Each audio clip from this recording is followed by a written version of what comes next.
Hello, എല്ലാവർക്കും ഇന്നത്തെ വീഡിയോയിലേക്ക് സ്വാഗതം. നമ്മുടെ ഇന്നത്തെ വീഡിയോയിൽ വളരെ എളുപ്പം തയ്യാറാക്കാൻ പറ്റുന്ന ഒരു ചായക്കടിയുടെ റെസിപ്പിയാണ്. അപ്പോൾ വീഡിയോയിലേക്ക് പോകുന്നതിന് മുമ്പ് നമ്മുടെ ഈ ചാനൽ ആദ്യമായിട്ട് കാണുന്നവരാണെങ്കിൽ ഒന്ന് സബ്സ്ക്രൈബ് ചെയ്ത് സപ്പോർട്ട് ചെയ്യുക. സബ്സ്ക്രൈബ് ചെയ്യുമ്പോൾ ആളെന്ന ഓപ്ഷൻ കൂടി എനേബിൾ ചെയ്യാൻ മറക്കരുത്. എന്നാൽ മാത്രമേ ഞാൻ ഫ്യൂച്ചറിലിടുന്ന എല്ലാ വീഡിയോസും നിങ്ങളുടെ മുമ്പിൽ എത്തിക്കുകയുള്ളൂ. അപ്പോൾ ഇനി വീഡിയോയിലേക്ക് പോകാം. ഈ പലഹാരം തയ്യാറാക്കാനായിട്ട് ഒരു പാത്രത്തിലേക്ക് 1 കപ്പ് മൈദ ചേർത്ത് കൊടുക്കാം. മൈദയുടെ കൂടെ ഇതിന് ചേർക്കുന്ന പഞ്ചസാരയൊക്കെ ഒന്ന് ബാലൻസ് ചെയ്യാനായിട്ട് 1 നുള്ളു ഉപ്പ് ചേർത്ത് കൊടുക്കാം. പിന്നെ ഇതിലേക്ക് ഒരു 3 സ്പൂൺ പഞ്ചസാര ചേർത്ത് കൊടുക്കാം. പഞ്ചസാര ചേർത്ത് കൊടുത്തതിന് ശേഷം നമുക്കിതിലേക്ക് 2 മുട്ടയൊന്ന് പൊട്ടിച്ചൊഴിച്ചു കൊടുക്കാം. മുട്ട പൊട്ടിച്ചൊഴിച്ചു കൊടുത്തതിന് ശേഷം ഒരല്പം വെള്ളം കൂടെ ചേർത്തതിന് ശേഷം ഒരു വിസ്ക് ഉപയോഗിച്ച് നല്ല രീതിയിലൊന്ന് മിക്സ് ചെയ്തെടുക്കാം.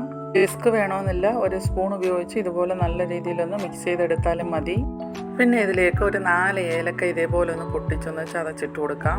പിന്നെ ഇതിലേക്ക് നമ്മൾ ഒരല്പം വെള്ളവും കൂടെ ഒഴിച്ചതിന് ശേഷം ആകെ നമ്മൾ ഒരു 1/4 ഗ്ലാസ്സോളം വെള്ളം ഇതിനകത്ത് ഒഴിച്ചു കൊടുത്തിട്ടുണ്ട്. ഇതേപോലെ നല്ല രീതിയിലൊന്ന് മിക്സ് ചെയ്തെടുക്കാം. ഇതിപ്പോൾ നല്ല രീതിയിൽ മിക്സാക്കി എടുത്തിട്ടുണ്ട്. ഇനി നമുക്ക് ഒരു ഗ്യാസ് അടുപ്പിലേക്ക് ഒരു പാൻ വെച്ച് അതിലേക്ക് എണ്ണ ഒഴിച്ചതിന് ശേഷം നല്ല രീതിയിൽ ചൂടായി വരുന്ന സമയത്ത് ഈ സ്പൂൺ ഉപയോഗിച്ച് ഇതിലേക്ക് കോരി ഒഴിച്ച് ചുട്ടെടുക്കാവുന്നതാണ്. ഒരു സൈഡ് വെന്ത് വരുന്ന സമയത്ത് നമുക്കിതൊന്ന് തിരിച്ചിട്ട് കൊടുക്കാം. 2 സൈഡും ഒരു ലൈറ്റ് ബ്രൗൺ വരുന്ന സമയത്ത് നമുക്കിത് കോരി മാറ്റി കൊടുക്കാം. അതുപോലെ തന്നെ നമ്മൾ ബാക്കി വരുന്നതും കൂടെ ഇതുപോലൊന്ന് ചെയ്തെടുക്കാം.